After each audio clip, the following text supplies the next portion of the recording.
Bonjour, bonjour, bien-aimés dans le Seigneur. Encore une fois, moi, votre servante, je suis là encore pour que nous puissions parler ensemble de la parole de Dieu sur notre émission Je médite.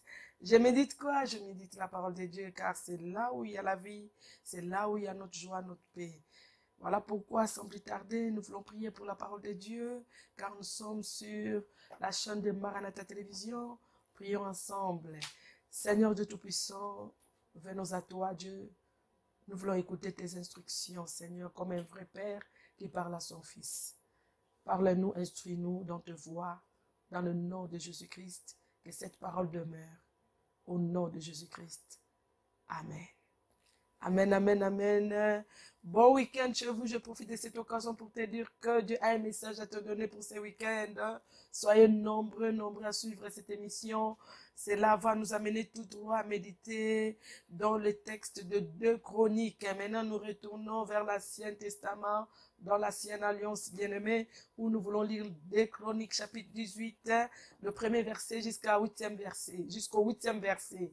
Nous lisons, sans plus tarder, nous lisons la parole de Dieu dans 2 Chroniques, chapitre 18, premier verset, jusqu'au 8e verset. Nous lisons la parole de Dieu. Josaphat eut en abondance de richesses et de la gloire. Et il s'allia par mariage avec Akab. Le verset 2. Au bout de quelques années, il descendit auprès d'Akab à Samarie. Et Akab tua pour lui et pour le peuple qui était avec lui un grand nombre de brebis et de bœufs. Et il le sollicita de monter à Ramoth en Galade. 3. Akab, roi d'Israël, dit à Josaphat, roi de Juda, veux-tu venir avec moi à Ramoth en Galade? Josaphat lui répondit, moi comme toi et mon peuple comme ton peuple, nous irons l'attaquer avec toi. Puis Josaphat dit au roi d'Israël, consulte maintenant, je te prie, la parole de l'Éternel. Le roi d'Israël, en semblant le prophète, au nombre de 400, et leur dit, irons-nous attaquer Ramoth en Galade? Où dois-je y renoncer? Ils répondirent tous, monte, Dieu la livrera entre le mains du roi. Mais Josaphat dit, n'a-t-il plus ici aucun prophète de l'Éternel par qui nous puissions les consulter? Le roi d'Israël répondit à Josaphat, il y a encore un homme qui l'on pourrait consulter, l'Éternel, mais je le hais, car il ne me prophétise rien de bon, il ne prophétise jamais que du mal. C'est Michée, fils de Jemla. Et Josaphat dit que le roi ne parle pas ainsi. Alors le roi d'Israël appela un unique et dit, fais venir tout de suite Michée, fils de Jemla. Que Dieu bénisse sa parole. Bien-aimés dans le Seigneur, nous sommes dans l'Ancienne Alliance, dans l'Ancien Testament, où nous voulons parler des 2 rois. Cette histoire s'introduit d'abord par le nom d'un roi que j'apprécie beaucoup. La Bible dit dans le premier verset, Josaphat eut en abondance de richesses et de la gloire. Il s'allia par mariage avec Akab. Nous voyons l'histoire de 2 hommes puissants. Nous voyons l'histoire de 2 hommes sur le trône. Ce sont 2 hommes qui marchent avec l'autorité. 2 hommes qui marchent dans le trône, qui ont des décisions, qui gèrent la royauté, qui gèrent un peuple. Et chacun gérait de sa manière, mais le 2. La Bible nous parle d'abord de Josaphat. Nous connaissons tous Josaphat, il était dans le royaume des 2 tribus. Et nous savons que son contemporain, lui, il était aussi roi, mais avec le royaume des 10. Mais la Bible dit Josaphat, qui n'avait que le royaume des 2 tribus, mais Dieu l'avait abondamment béni. C'était un homme qui était entouré de richesses et de la gloire. Pourquoi? Parce que la Bible dit, c'est un homme qui marchait avec un cœur plein de bonté, qui marchait avec la crainte de Dieu, qui faisait tout pour la gloire de Dieu, qui réussissait ses conquêtes à comptant sur l'Éternel. Voilà pourquoi la Bible dit cet homme, bien qu'il était roi dans 2 tribus, avec le 2 tribus seulement, mais c'était un homme béni de la part de l'Éternel. Lorsque Dieu soutient ton trône, lorsque Dieu soutient ton autorité, bien-aimé, lorsque à ton tour tu comprends que toute autorité ne vient de Dieu et que tu marches dans la crainte, bien-aimé, quel que soit le petit territoire que tu occupes, que tu diriges, sache-le que l'Éternel mettra sa main. La Bible dit, cet homme a marché avec la main de l'abondance de l'Éternel. Un roi, mais béni de la part de Dieu, a qui gérait que 2 tribus dans son royaume. Mais de l'autre côté, la Bible nous parle d'un roi qui s'appelait Akab. Akab qui gérait le royaume des 10 tribus. Mais la Bible dit, son cœur, bien-aimé, ne plaisait pas au Seigneur. Son cœur était mauvais parce qu'il était lié avec une femme idolâtre, Jézabel. Parce que avec la vie d'Akab, c'était plus l'idolâtrie qui régnait. Voilà qu'un homme dans la royauté qui était béni, mais qui s'associa avec un homme qui ne craignait pas Dieu, qui marchait dans l'idolâtrie. Je voudrais dire à quelqu'un bien-aimé dans le Seigneur, quelqu'un que Dieu a établi, que Dieu a doté de l'autorité, bien-aimé. Ne profitons pas de ce que Dieu nous a donné en faisant n'importe quoi, bien-aimé. Il y a des choses qui peuvent nous arriver rien qu'en désobéissant à la parole de Dieu. La Bible dit, roi Josaphat qui consultait chaque fois l'Éternel, mais il s'est allé lier avec Akab. Je me suis posé la question, est-ce que a-t-il demandé au Seigneur pour qu'il lui permette s'allier à ce roi-là? Parce qu'il n'y a pas de rapport entre les ténèbres et la lumière. Il n'y a point de rapport, bien-aimé, entre le mort et le vivant, bien-aimé. Ce qui tue l'homme, bien-aimé, c'est parce que, à force de s'arrêter que par rapport à la gloire, par rapport aux richesses que Dieu lui a données, il s'est dit que c'est fini, il s'arrête là. Et tout ce que peut lui venir par la tête, il peut le faire. Je dis non à ça. Je voudrais dire à quelqu'un, quel que soit ce que l'Éternel peut te donner, mais tiens le principe divin.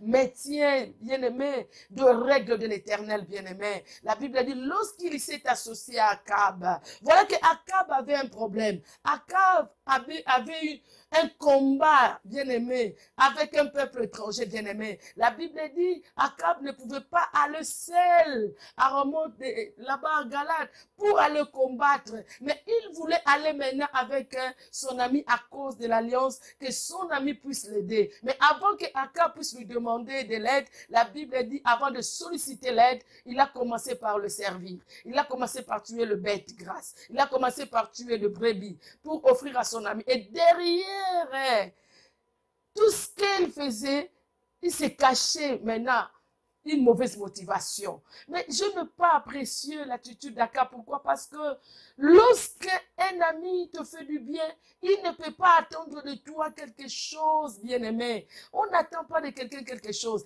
Il a préparé pour son ami, il a tué de bêtes grasses, mais il voulait à son tour que son ami lui vienne en aide pour aller combattre avec lui. Je voudrais te dire, tout ce que tu reçois comme don, est-ce que tu sais derrière tout ce que tu reçois comme des cadeaux, qu'est-ce qui se cache derrière?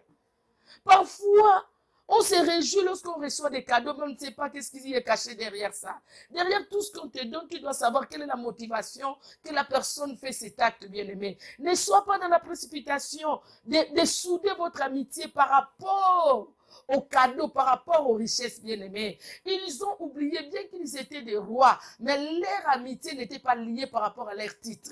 Mais leur amitié devait être liée par rapport aux principes divins, par rapport aux règles de l'Éternel. Bien-aimé, je voudrais dire à quelqu'un, tout ce qui peut te lier aux personnes, bien-aimé, ne doit pas être en dehors de la parole de Dieu. Ne doit pas être en dehors de principes divins, sinon tu risques d'échouer, bien-aimé. Comment un roi qui marchait avec la crainte de Dieu, mais il finit par céder.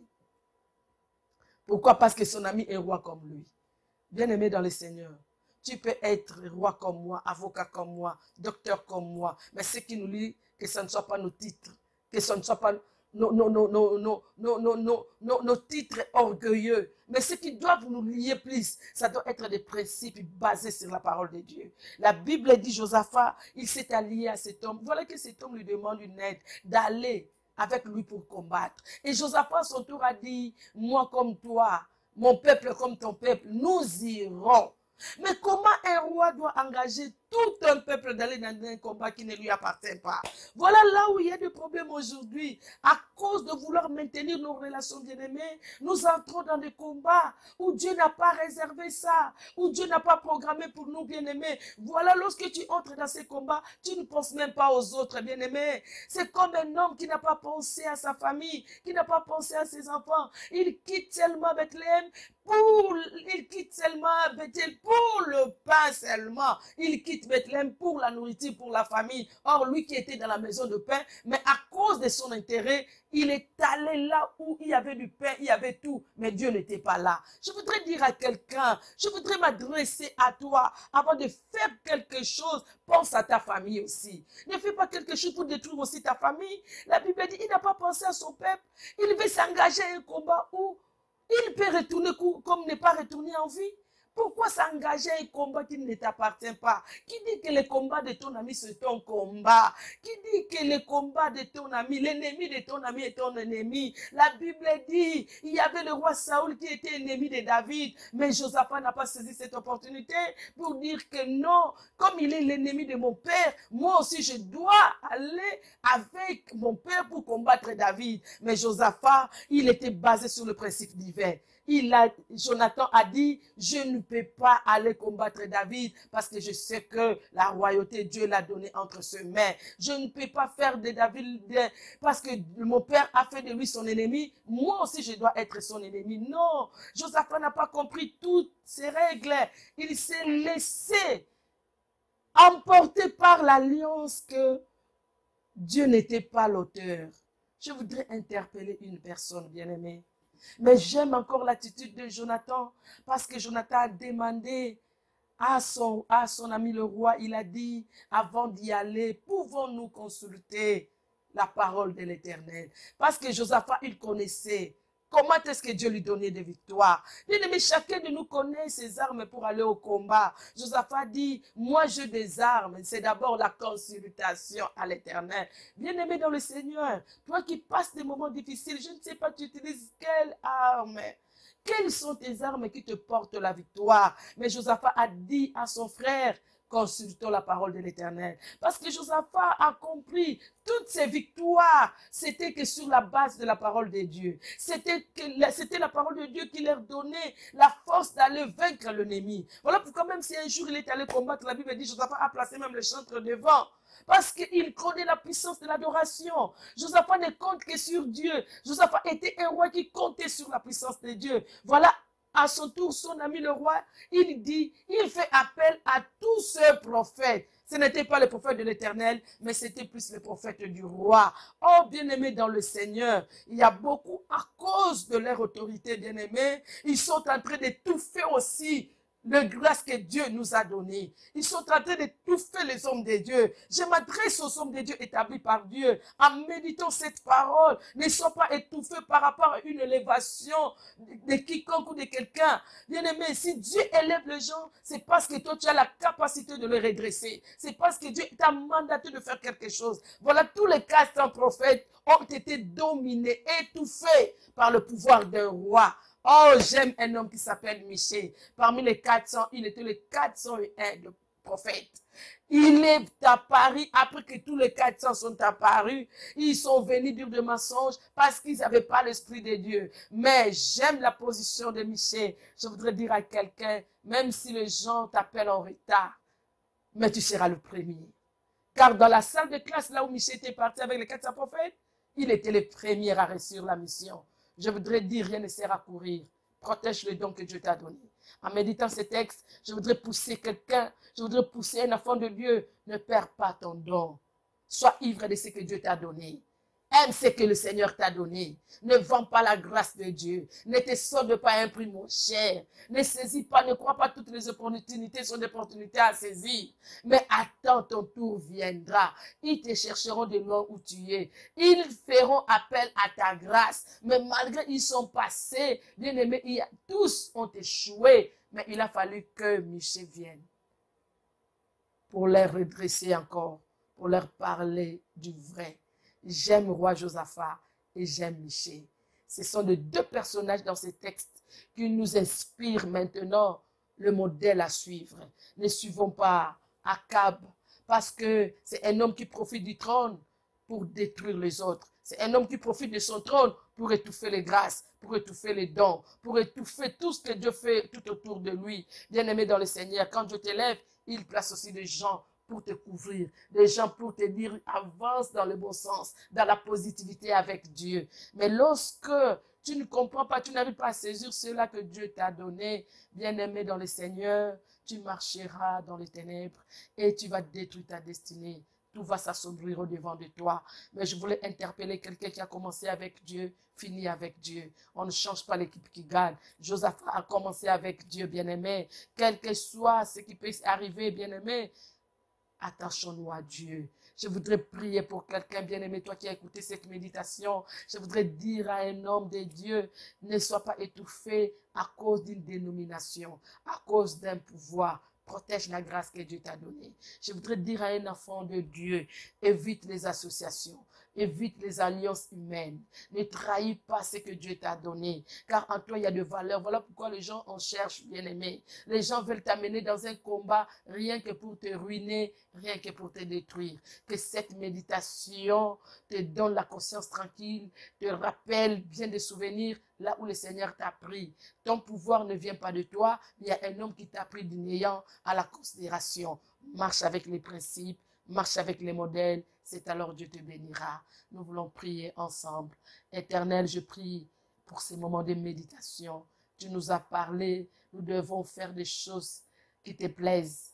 Oh, ce roi qui a marché avec l'abondance, qui a marché avec la gloire, mais il a voulu perdre ce que Dieu lui a donné. Parfois, lorsque nous atteignons le niveau élevé de notre élévation, de notre gloire, on n'arrive plus à saisir la pensée de Dieu. On se laisse emporter par des relations inutiles qui nous en profitent en rien. Je prie pour quelqu'un qui a suivi ces messages, je crois qu'il est important devant Dieu. Je prie pour quelqu'un qui a perdu ce que Dieu lui avait donné, il peut le récupérer en écoutant ces messages, en évitant des associations. Il peut se repentir en revenant sur ta parole, Dieu Tout-Puissant, en revenant sur les armes qui lui ont donné la victoire. Au nom puissant de Jésus, je prie à ce que tu comprennes que le Seigneur a besoin de toi. Lorsqu'il t'élève en dignité, en honneur, en abondance, c'est pour que tu continues à marcher selon les principes.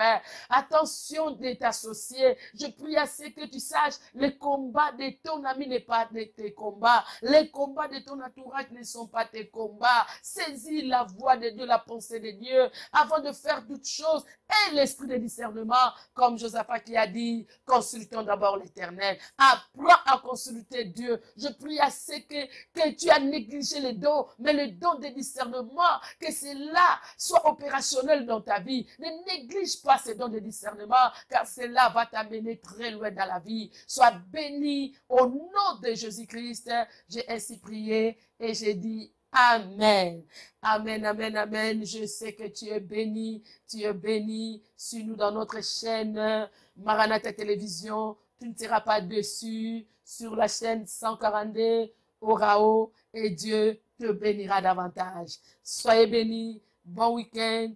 Que le Seigneur vous bénisse. Ciao.